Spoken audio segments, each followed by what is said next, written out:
Yes, sir. Welcome to another episode of We Have More Thoughts. I'm your host, A. You know what time it is. And today, I am accompanied by somebody I've been trying to bring onto this show for a while now. He's somebody that I work with closely, but he's so dope. I gotta let him introduce himself. Quincy. Yeah, I appreciate it, A. What's up, my dog? I'm here, man. Yeah, for people that don't know me, like A said, Quincy, by the end of this, we're going to be cool, though, so y'all can call me Q. Word. Producer Q, if you tapped in on that Sirius XM, Rock the Bells Radio, Channel 43. Absolutely. Work there with my man A on a regular. I'm happy to be here, man. Photographer, producer, on-air talent. Yeah. Just started something new, too. Going to be doing Wu-Tang Wednesdays, Woo Wednesdays, Fire. Rock the Bells, you know what I mean? Fire. So, yeah. And I'm glad to be here, man. I fuck with Absolutely. what y'all do, what the Need to Know podcast does, and sometimes you got to support your friends more than just saying like, yo, I fuck with what you do. Pull up, contribute a little bit if you can. So that's real. That's what I'm trying to do. Can't just be words. It be words, you know what I'm saying? You got to come and just really use your touch presence. the earth. Yeah, fuck with your man for real. For real, just be chatting. Nah, for real. Listen, let me tell y'all, Q is one of the very few people that I work with closely over there, and he's a solid guy, and I love his POV on opinions. And what other way to showcase more of his opinions than coming up that We Have More Thoughts? A lot of thoughts. Because, again, we work closely every single day, so we share a lot of thoughts. We actually have a lot of these thoughts, but it's just not on camera. We be like, yo, hey, I gotta... And we like, wait. That shit like, yo, I gotta... Hey, we gotta do this. So. Real talk. Well, again, I'm happy to have you here, Q. Thank you. Please get used to Q.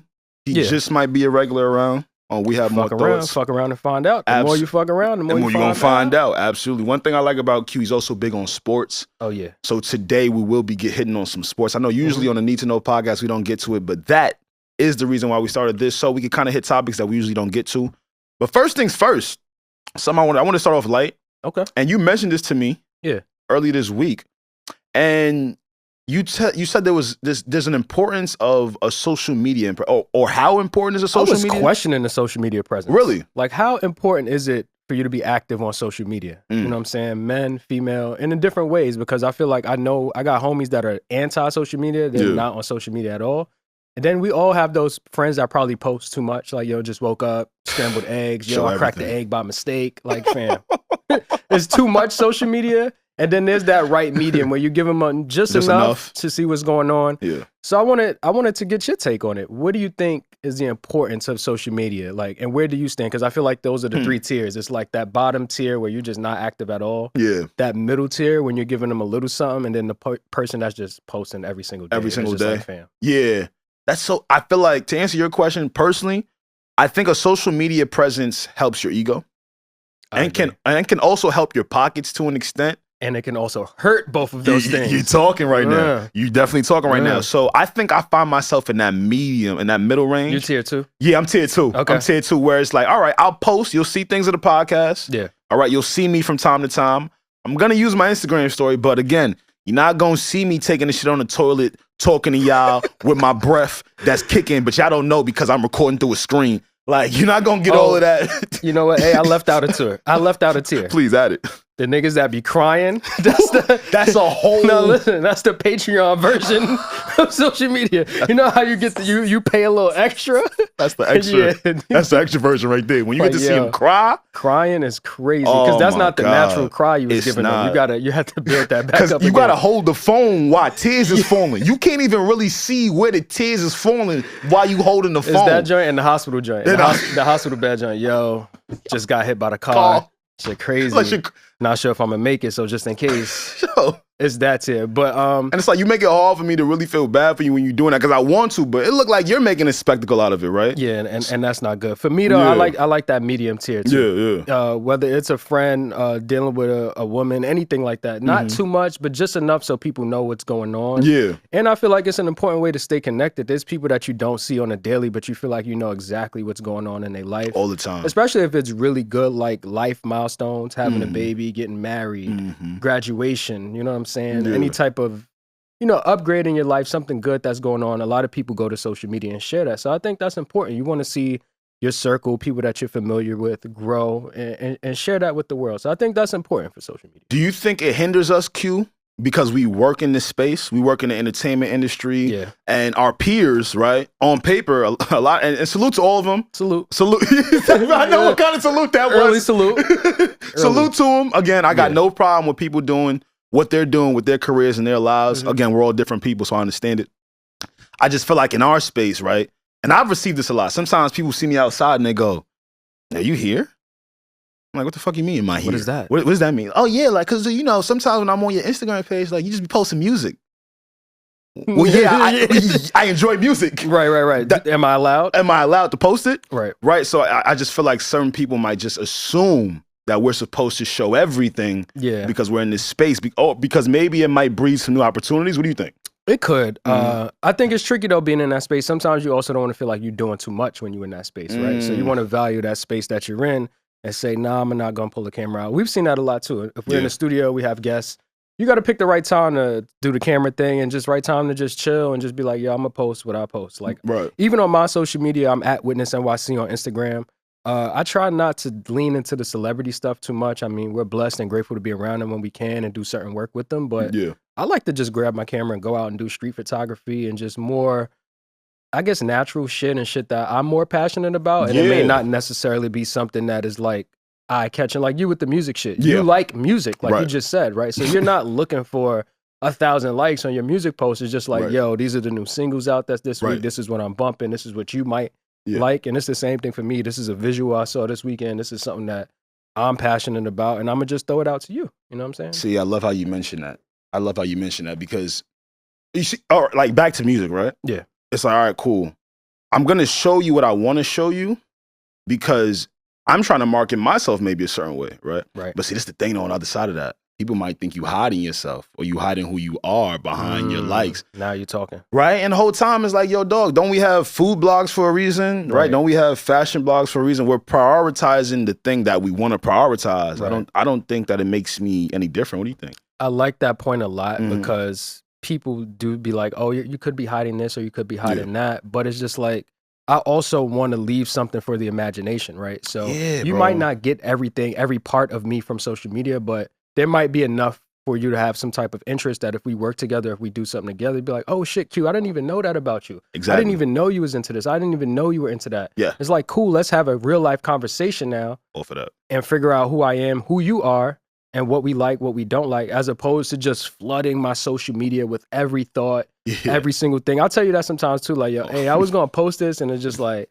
And then the other thing is like, you'll post some shit, and it's just like, all right, now we arguing. I didn't post this for y'all to come in my story and argue with me about my post. I was just getting my shit off. About how I felt about something. Yeah, so sometimes it's that too, but for me, when it comes to social media, I like to leave a lot for the imagination. You know what I'm saying? Come vibe with me, come link with me. And I don't like when people think they know me. And sometimes social media can give off that thing like, oh, I thought I knew you. I thought you was like this. I thought you was like that. And it's like, nah, we never kicked it in real life. This is just a post. Yeah, you just saw one version of me on a post. Exactly. Right. And now you have all these preconceived notions. So I think that's the gift and the curse with social media. You know what I'm saying? But for me, I like to keep it light. I do like to keep a certain aesthetic on there, but I like to have fun with it too. I'll talk my shit and leave something for the imagination. I agree. I couldn't agree more, man. You know what I mean? Speaking of imagination, right?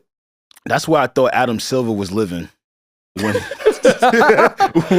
when he first mentioned the in season tournament. Yeah, he was on the gas. He was on that Guess. Yeah, on the You okay? Adam was on that. I was like, yo, Adam, come on now. Be stern like David Stern. What's going on here?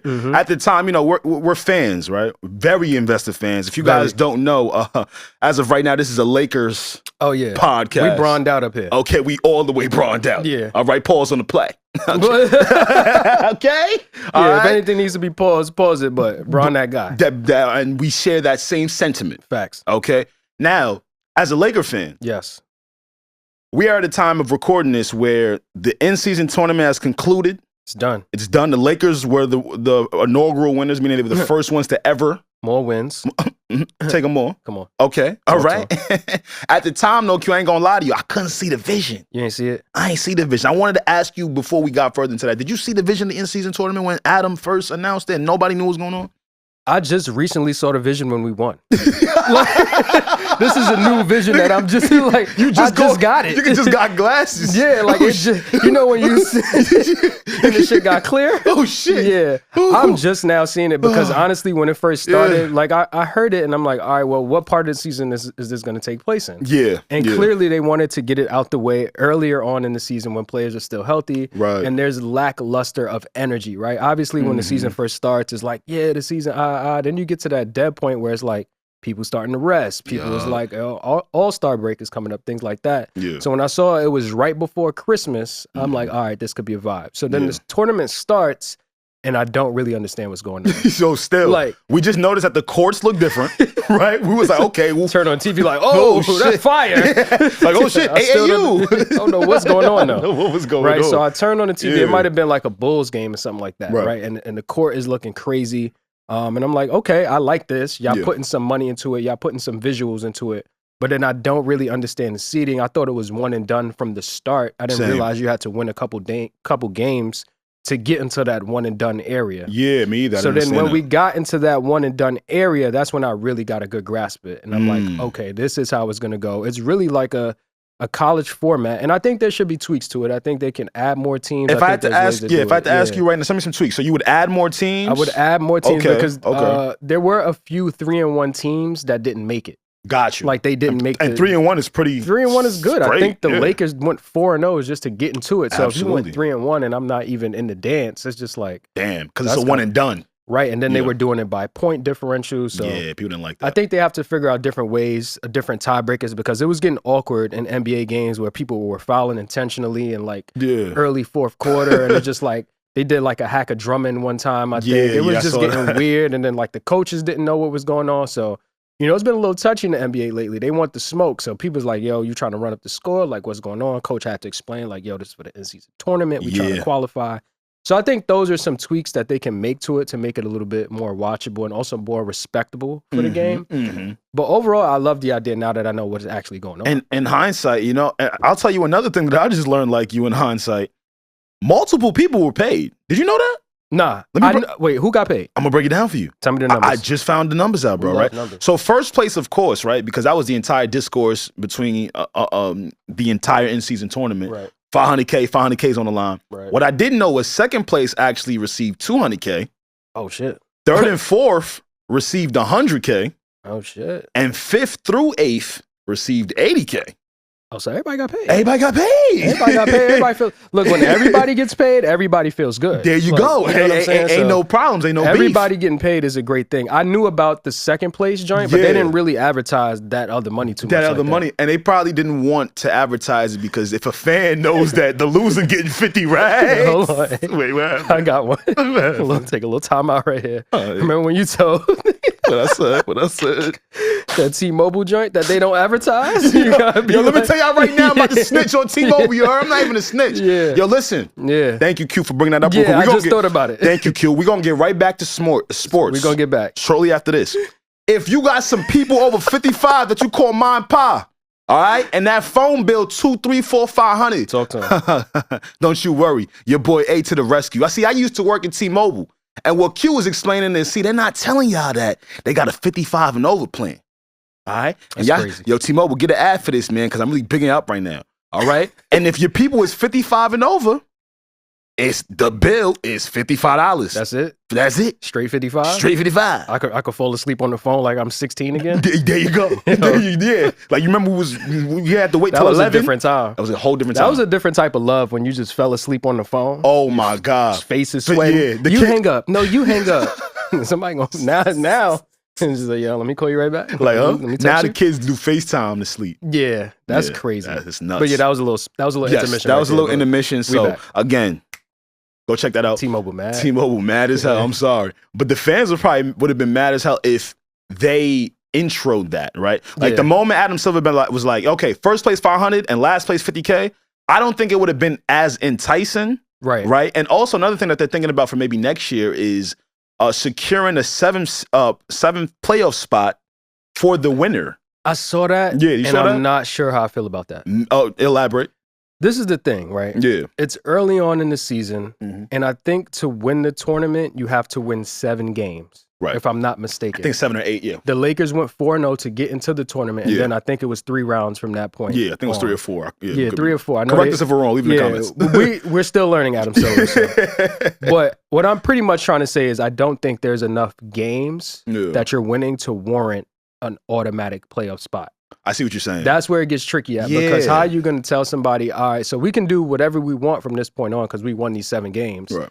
We can blow the season and we still have a chance at the end to get a playoff spot. That's like a double negative, right? Because the in-season tournament is supposed to get people to work exactly. hard. Now, I see what you're saying. You got it, and now it's like, all right, so go hard for these 7 games, and now we can low manage. Cool off because your spot is guaranteed. You're right back in that same situation that you didn't want to be in with not playing as hard and having that. Because what do they say? Yo, we'll be ready for the playoffs. Yeah. Yo, we'll get our chemistry right when the playoffs come. Yeah. That was the whole thing in the NBA now, is because of ring culture and everybody's judging you on how much you're winning. Everybody's like, oh, this don't matter? Mm-hmm. So let's just wait to the playoffs then. Like, if my guy's injured, whatever, we'll get the chemistry right. As long as the playoffs come, we're good. Then and we see that doesn't work. If you think about the last couple NBA champions, outside of LeBron, those teams have been together for a minute. Yeah. The Nuggets. Jokic and Murray have been there for a minute. Yeah. Even the Michael Porter. Bucks. Right? Well, actually, I'm skipping one. The Warriors, who beat the Celtics in 2022. Yes. Modern day dynasty, they've been together for a minute. Who won before that? The Bucks. Giannis has been with the Bucks forever, right? His tenure there. He hit that wall a bunch of times before he broke through, and the champions before that was the Lakers, and more time than not, LeBron is always an exception to some type of NBA rule or trend. Right. So if you look at the teams that won most recently, they've been together for a minute, and what have they been building? Chemistry, right? And sometimes chemistry is getting to the first round and losing, getting to the second round and losing, right? That builds tough skin, that builds chemistry, and now you know how to get through that battle where you finally get over the top. So I think teams need to build that, and having an in-season tournament and having ways where they can get a playoff environment. Super dope. It's perfect for that. That's what I love, especially early on. Yeah. Again, you kind of mentioned it briefly when you were elaborating about it. During this time, around November, December, January, that strip, it's usually pretty dry in terms of how it gets really weird, right? So I do want to salute him on that. Damn, I think was Draymond mad that they ain't getting no money? Draymond, is it CTE, Q? The CTE, putting CTE on Draymond is crazy. Is it CTE? Did he used to play rugby?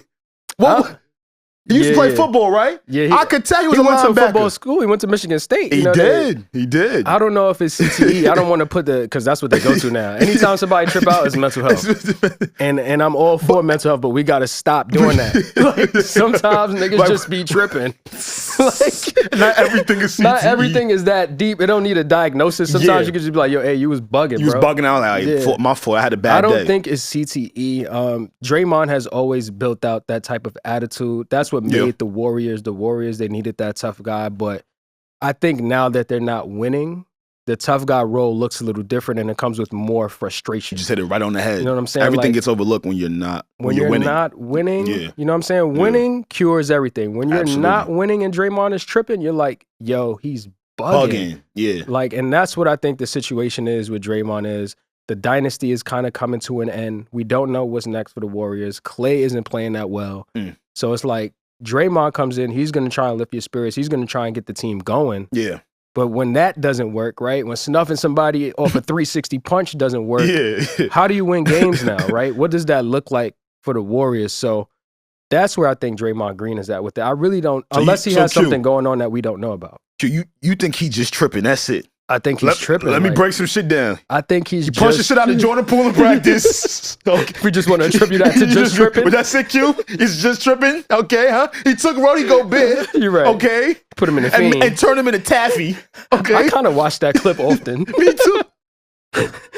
Yo, when somebody put you in a fiend, the last thing you want to do is this. You're supposed to get that separation off your neck. You had no something like this. You had no separation. Yeah, like, bro. Right. And the Rudy Gobert incident wasn't too far removed from his recent incident with Nurkic, right? Yeah. So I don't know if I want to just put it on tripping.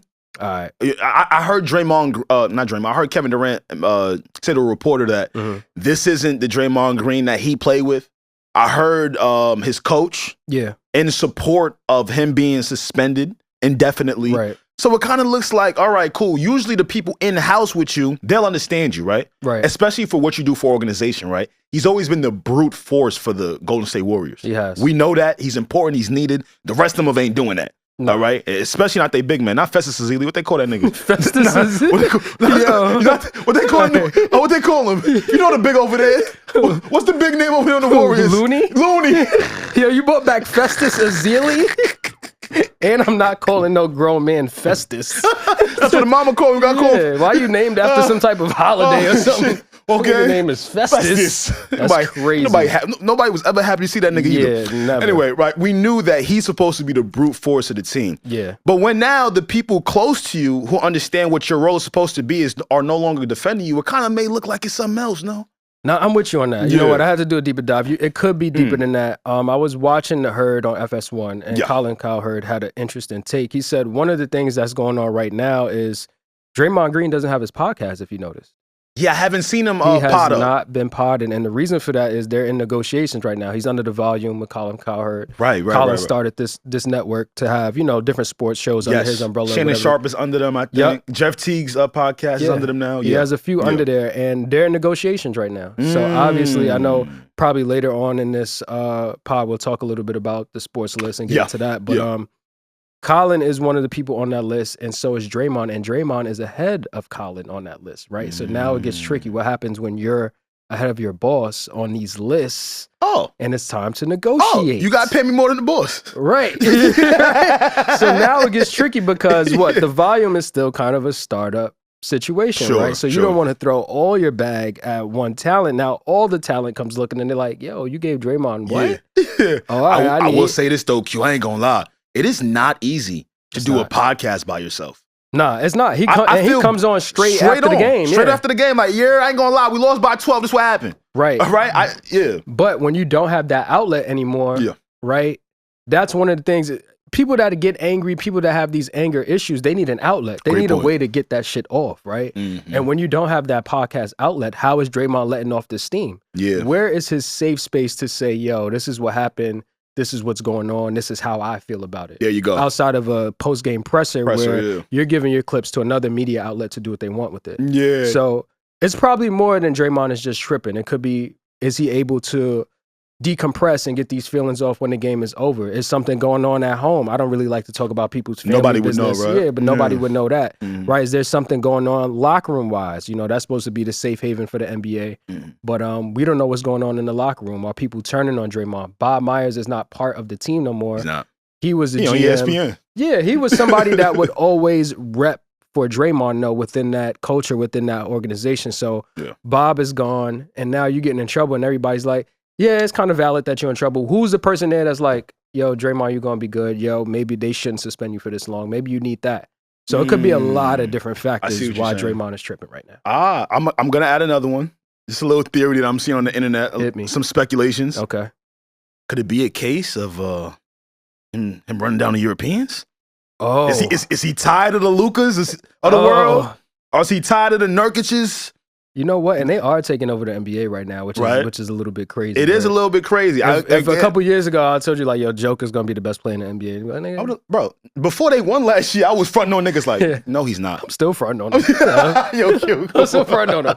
Do it again. Yeah, do it again. Yeah, do it again. Let me see it again. Yeah. I saw that, and I think it's an interesting take, but I'm going to push back on that a little bit because I've seen Draymond give everybody the smoke. I agree. So, you know what I'm saying? I don't want to disrespect Draymond's smoke. I don't want to put Draymond's smoke in a box. Yeah. His smoke just not black. We've seen him do this for years with everybody. Some say the reason that the Cavs came back is because he hit Braun in the nuts and got suspended, right? Braun is definitely not European. What's going on right now on social media, and I'm pretty sure everybody's on Instagram or has access to this clip, they have a Draymond Green like highlight reel of him just tweaking out and like kicking people and doing all types of things. And if you look, it's a diverse group of people that's getting the smoke. Like he yoked up Bradley Beal, he yanked down Kawhi, you know what I'm saying? Sabonis got the little joint to the stomach.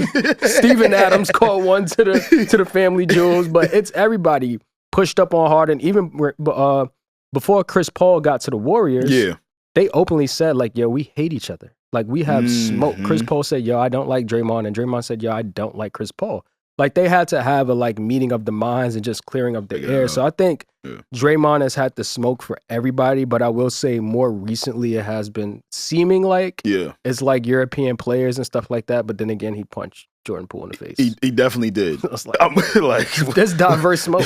Like, when I seen him punch his own teammate, it's just like who's black. Everybody can get it. He cursed out KD. Yeah, and I'm gonna keep it a buck with you. I'm not too mad at him for doing what he did to Jordan Poole and looking in hindsight now. Yeah, looking at hindsight, I think Washington said Jordan Poole's on the trading block. So it's like, oh man, that was quick. He's not on the trading block, but they wouldn't be mad if somebody made an offer, they wouldn't be too disappointed. I thought he was gonna run it up. I thought Jordan Poole going to the Wizards was James Harden leaving the Thunder and going to the Rockets. See, I'm gonna tell you why I didn't think so. Right, maturity. Right, and that's probably the one thing. And I want to stay with the Warriors real quick before we jump to the list. Draymond has always been the leader of that team, correct? For sure. I promise y'all, I know we said we was LeBron fans. We said that. Okay? I'm not trying to shoot. I'm not trying to be biased. I'm speaking for myself, and I wanted to know your thoughts on this. This is something I've never asked you before, but I've always thought about it. Let's go. Over the years, when I'm asked about Steph Curry's leadership, I'm told that it doesn't matter. He has a different version of leading. Different style. A different leadership style. That's what they tell me, Q. Oh, you just don't understand. His leadership it doesn't have to be loud, Alex. His leadership doesn't have to be yelling in people's faces, Alex. Yeah. And I used to be like, okay, you got it. Okay. Now that because Jordan Poole was supposed to be the cancer of their locker room, correct? He was. He was then removed. They cut him out.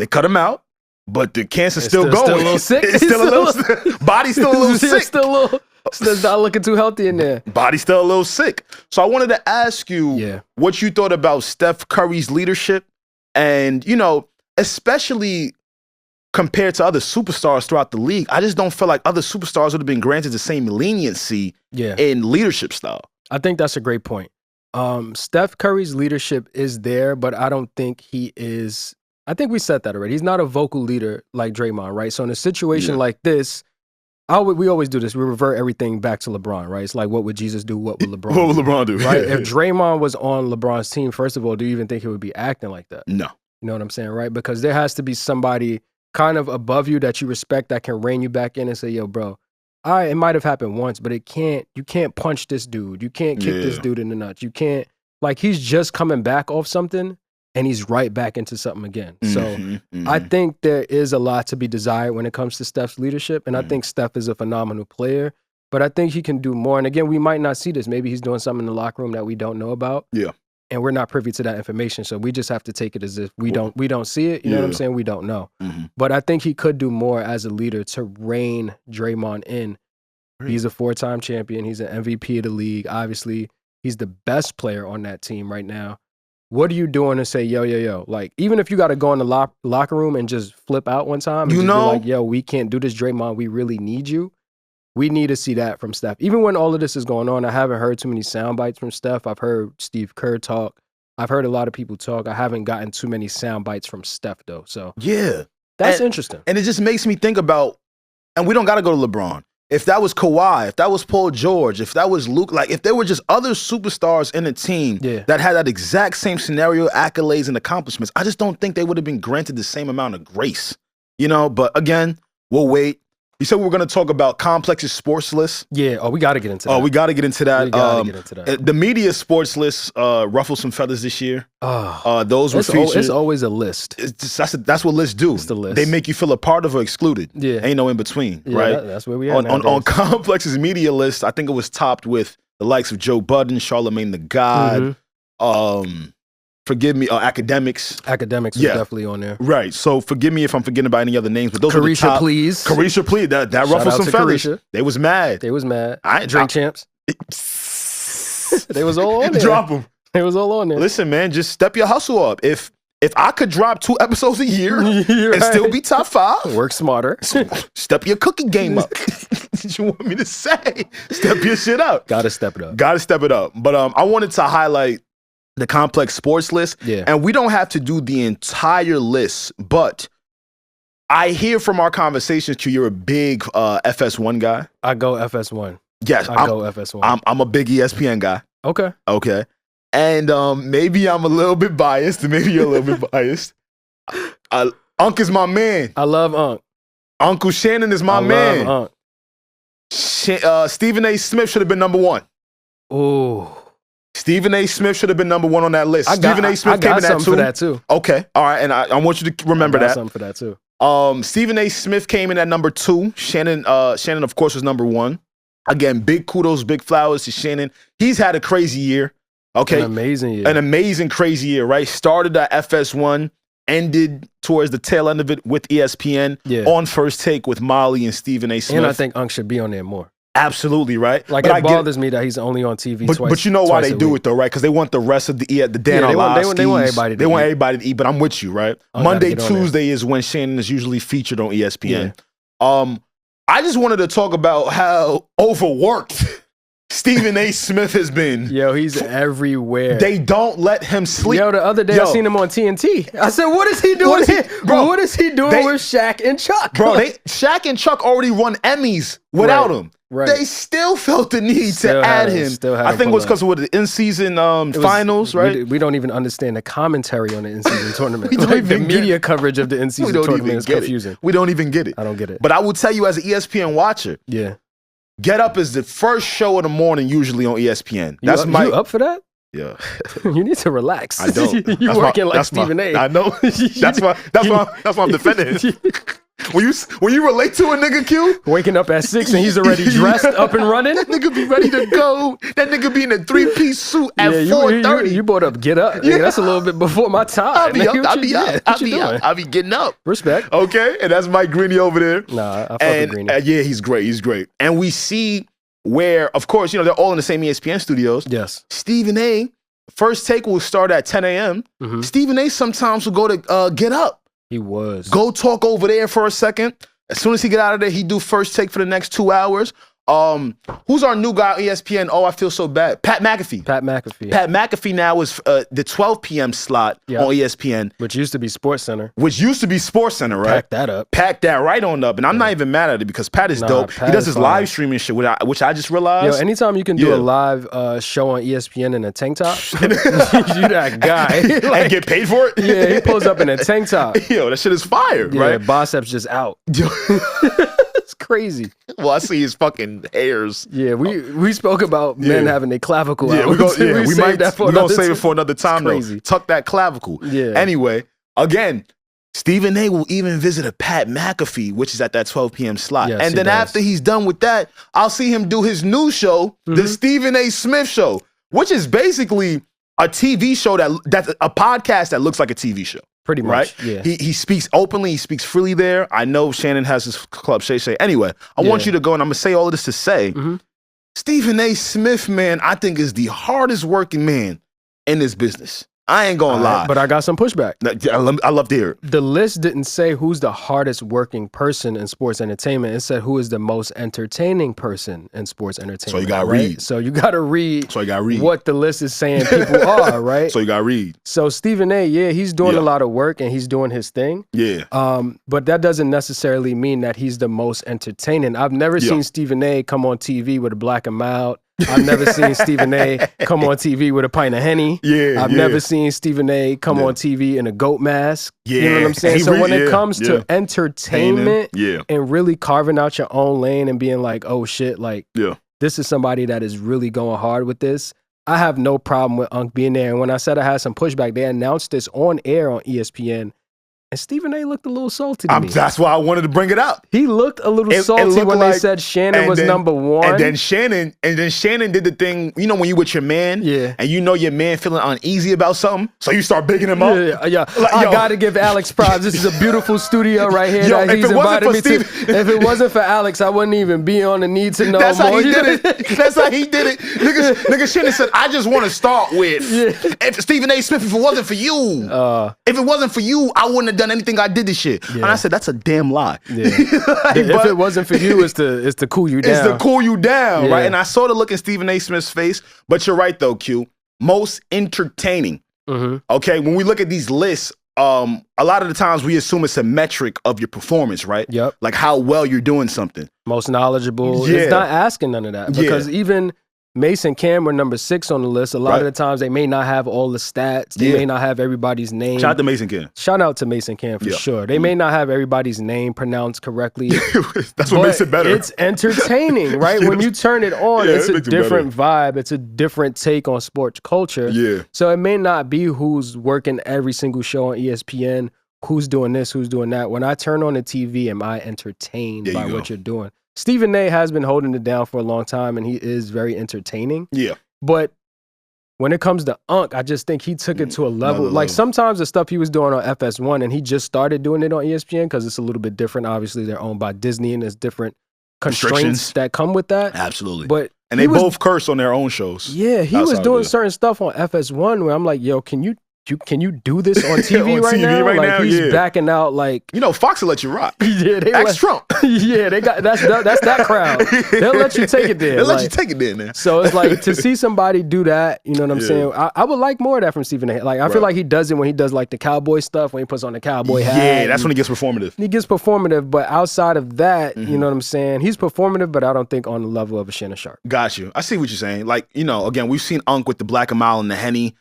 Stephen A's whole tagline is "Stay away from the weed," and it's legal now. So I don't know. He got to come up with something. Like I need something else. I need something else. And I think there was somebody that was left off that list that should have been on there. Mention that. Mad Dog.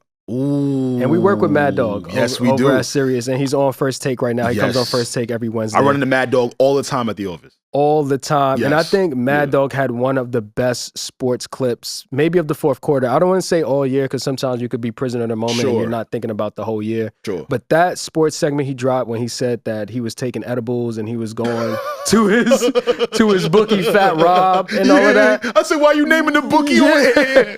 Like, I thought that was one of the best segments in recent sports television because he was so genuine and people were like, what the where are you going with this right now? He's like, take half a gummy, call it Fat Rob. Like, what? Take the other half of the gummy. Like, oh, he going up. Yeah. So I think Mad Dog is somebody that was left. He wasn't on. I think it was labeling up to like 25 or something like that. He wasn't on there, but I see him speak to Mad Dog often in the studio, and I enjoy. Even if I didn't see him or speak to him, I enjoy what he brings to First Take all the time. And I just thought that was somebody that should be on there. And there's probably a lot of other people that were left off that should be there, but that was my honorable mention. I know someone that complained. Correct me if I'm wrong. Was Matt Barnes? And they weren't on there. And Stack, they weren't on there, right? Not on there. See, that confused me a little bit. Damn. I can't lie to you. That means the Pivot. I don't think the Pivot podcast was on there. I don't think Is the that Pivot with Ryan was on Clark? I'm with Brian Clark and homie that used to play for the Dolphins. Yep. Yeah. Shannon Crowder. Shannon Crowder. Yes. Yep. He's entertaining as fuck too. He just be on there wilding. saying some crazy shit. Yeah, I ain't gonna lie. I'm taking the Pivot over Robert Griffin III. Yeah. Sorry. RG3. Sorry, RG3. Yeah, there was a couple questionable ones on there. And even some of the ordering of it, like the order of it was just like, wait, off. This person is ahead of who? Like, like what's going on? Like Nick here? Wright is on there and he's like 18 or something like that. And I think Nick Wright is pretty good, but I love his stuff.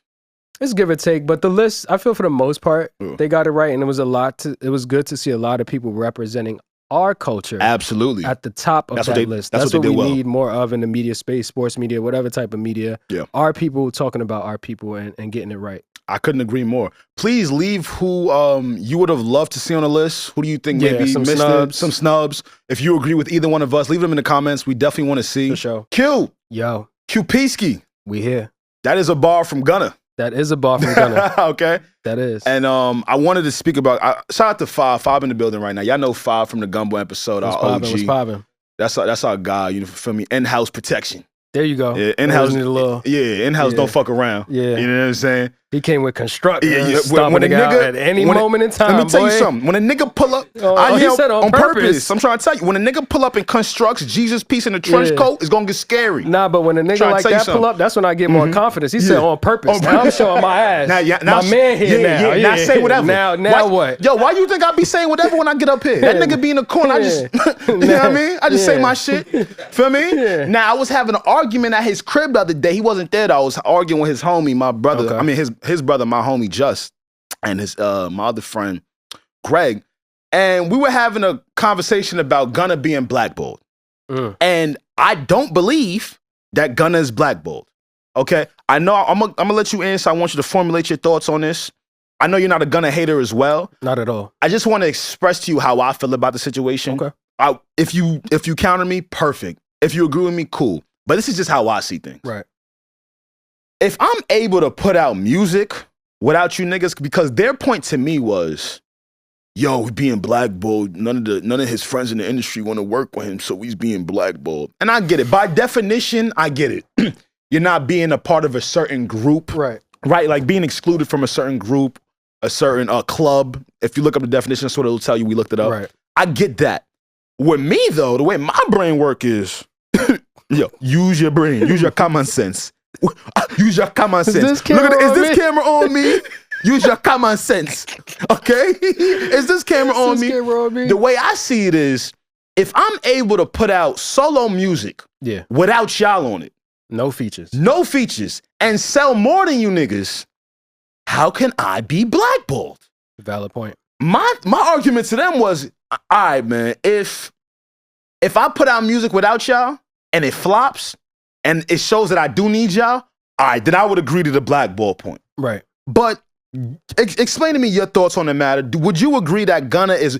Complex just named him their best album of 2023. What are your thoughts on it? I agree with that. The Gift and the Curse was my personal favorite album. Good project. Of this year. Good project. And when the album hits and connects with you, you just know. Like, I played it and I was like, this is crazy. Fuck all that writing shit. Shit hard. You know what I'm saying? And it'd be a lot of people that's not in the street culture that is too engraved and worried about street nigga shit. I'm not super street niggered out. I'm not in street culture. I work an honest living. I'm a civilian. You know what I'm saying? So when it comes to snitching shit, I do, as a man, want you to have morals. Even if I'm not in the street, you should carry a certain set of morals. Absolutely. You know what I'm saying? But on the flip side of that is like, I'm not going to go crazy with it if you're still putting out quality music. And I think, just like we talked about the tiers of social media and things like that, I think there's tiers too when it comes to ratting and when it comes to certain things like that. I never looked at Gunna as a street dude. Right. Like, the music was always drip. It was always girls. Of course. So you were able to see through his affiliations? He was YSL and he was Slatty and all of that, right? And it was cool, but I don't think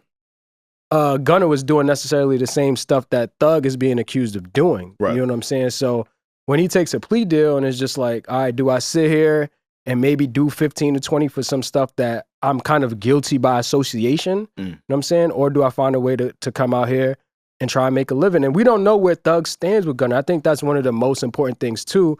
There's been rumblings that Thug is not really rocking with him, but we haven't heard much from Thug. Right? Anything concretely. Right, and on Gunna's album, he's still saying free Jeff. He's still... Yeah, nah, you supposed to say free Jeff when you snitch on a nigga. Yeah. You gotta snitch and then say, yo, that's my man, though. Like, you gotta say it like that. Him out. Yeah, like, yo, niggas did that shit, but that's my guy. Free my man, though. You know what I'm saying? I'm gonna put some on his books for sure. For Showski, what? I'm gonna run it up for the label. Yeah, but I think they tried to blackball Gunna, and I don't think they were successful. There we go. I'm not mad at that. I think the talent overcame the potential blackball, right? Because I agree. When he first came back, he had no cosigns, nobody's rocking with him, and he said, I bet you know what I'm gonna do? I'm gonna get straight to the music. Straight to it. Y'all don't want to give me no features? I don't need no features. Now he doing Afro beats. You know what I'm saying? Everything I've been wanting. And not only that, a lot of producers weren't fucking with him. Turbo's fucking with him, but a lot of producers were like, nah. So like the sounds that we were getting from, whether it was like Weezy out of here or whatever producers, I don't know if they're really fucking with him or not, but it seems like Turbo had a big part in producing that project. And it seems like that was somebody that stayed down with him and was just like, yo, we gonna get to work. This is a sound that people are familiar with. Absolutely. And we're gonna get to work. And I think he bodied that shit. So I think he's one of the people that overcame the blackball. I went to see Gunna at Barclays Center. It was sold out, top to bottom. And it wasn't just like, they were saying like, oh, well, it's just like little white kids in there. Like, they don't care about snitching. It was grown men in there. It was people with their shorties. Tell them. It was some hood niggas in there too, right? It was some hood niggas in there too. Q. It was people in there with constructs, like my man, ready to stomp a nigga on sight. On purpose. At will. You know what I'm saying? I had a felony before. You know what I'm saying? Like, it was a wide range of people in there that was just like, yo, I'm rocking with it. You know what I'm saying? So once I saw that, I'm like, I don't know how much of this blackball stuff. It really is. In a climate where selling music and rap has become pretty difficult. It has. He was able to sell over 80K while y'all said he was blackballed. No features and not a lot of promotion. Not a lot of promotion. He didn't really get radio play until the single popped off, and then "Fuck You Mean" popped off, and then it was just like, we kind of got to get at some spins, right? Yeah. People want to hear that. Yes. So it's like, but before that, it wasn't too much support behind Gunna. I feel like a lot of this shit is smoke and mirrors. Yeah. Right? Like, as an artist, I think there are two things that I should prioritize myself to. Okay. One, making the most amount of money I can from my career. For sure. Right? And two, being the biggest I can be. So when I get the argument of, oh, he's not allowed to work with this person or work with that person, I go, nigga, who cares? If I'm able to put out music and sell more than you niggas that's clicking up, aren't y'all losing? Yeah, I agree. And this was something that came up, I think, on Yachty's podcast when he sat down with academics. Mm-hmm. They were touching on Gunna and what is his role in the Atlanta scene right now. Yeah. And the answers got a little sketchy. What they said? I didn't click on that clip. They were pretty much saying like, I think academics' point was that Gunna put out the best album for any Atlanta artist. And the pushback that Yachty and his co-host gave, pardon me, y'all, don't know Hobie's name, but salute. Yeah, salute.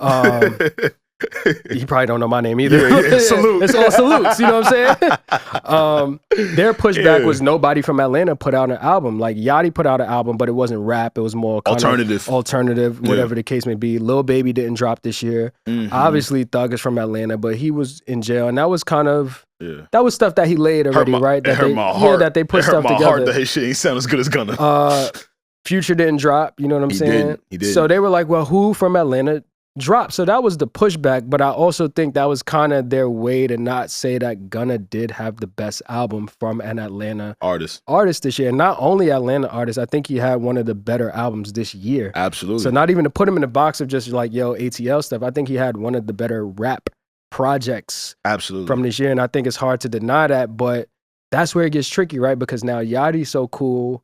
Yachty stands on his own, but he's very cool with Drake. Drake is very cool with Thug. Drake already chose a side, right? Drake said, yo, I'm rocking with Thug, right? So if Drake is my man and you rocking with Thug, and now I come on here and like, yo, Gunna he's amazing. It's kind of, it gets tricky. It gets you know very what I'm saying? tricky. So Yachty did say like, yo, I don't give a fuck. I don't care. You know what I'm saying? And I believe that. I don't think Yachty's super caught up in the street shit and what people think. But I do think it gets funnier with the overly support just coming out and saying like, yo, this is fire. I really fuck with it.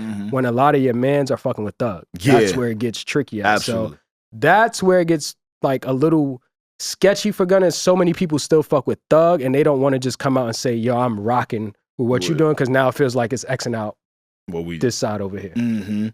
And I really just wanted to bring this up, and I love your points here today, man. Thank you. Cancellation isn't a real thing if you figure out the formula, right? You got to have the formula. You got to have the formula behind it, right? Because ask me somebody I think is canceled. R. Kelly. Yeah. If R. Kelly was out of jail, he can't just show up and make the most amount of money he want. He can't just drop music and it go to the top of the charts, right? Sure. As opposed to a Gunna, right? Yeah. Like, if you're showing me ways that you're still dominating the space, I don't give a damn who you are clicking up with. And that's it. I understand where you come from. That's tough. That's tough. Yeah. Listen, Q, man, I really enjoyed our time here today, bro. You gonna come back? Amazing. I gotta come back. You know what I'm saying? I gotta spin back. Don't I really lie. enjoyed My it. shooter in the corner. No. See, when I see constructs like that, niggas ain't stopping me out. You know what I'm saying? Don't Not lie. me. Yeah, we threaten people over here. Yeah, if I got to tussle, even if I got to run a little bit, but I ain't getting stumped. You know what I mean? Yeah. But you know what I'm saying? I would love to come back, man. It's been a pleasure coming up here. I told A I was going to come fuck with him. You know what I'm saying? On multiple occasions, I really like what they're doing up here with the Need to Know podcast. And I just wanted to contribute, man. I had a lot of thoughts and a lot of shit I wanted to get off my chest. Yeah. Obviously, I'm over at SiriusXM on Rock the Bells Radio. Yep. Me too. With Roxanne, Shantae, and Cool V on the Have a Nice Day show. But there's always more thoughts that you might not be able to get off on whatever platform that you're on. And I think this is an amazing space to do so, and to share that with you is fire. So let's do it again, man. Let's run it back. Salute, brother. That's good, man. Yeah, don't worry. We got your info. We're going to make sure you come back, y'all. This has been another episode of We Have More Thoughts. Again, please keep up with Quincy on all social medias. That is at Witness NYC. If you've reached the conclusion of this episode, please don't forget to like, subscribe, and comment. Also, if there's any topics you want us to discuss, Me and Q, me and P, me and Regi, me and SaVon, leave them in the comments. This is what it's about. This is another outlet for us to talk about things that we don't get the time to, especially because of time restraints throughout the week. So again, we want to thank you guys for listening to us and supporting, and we are out of here. Gang.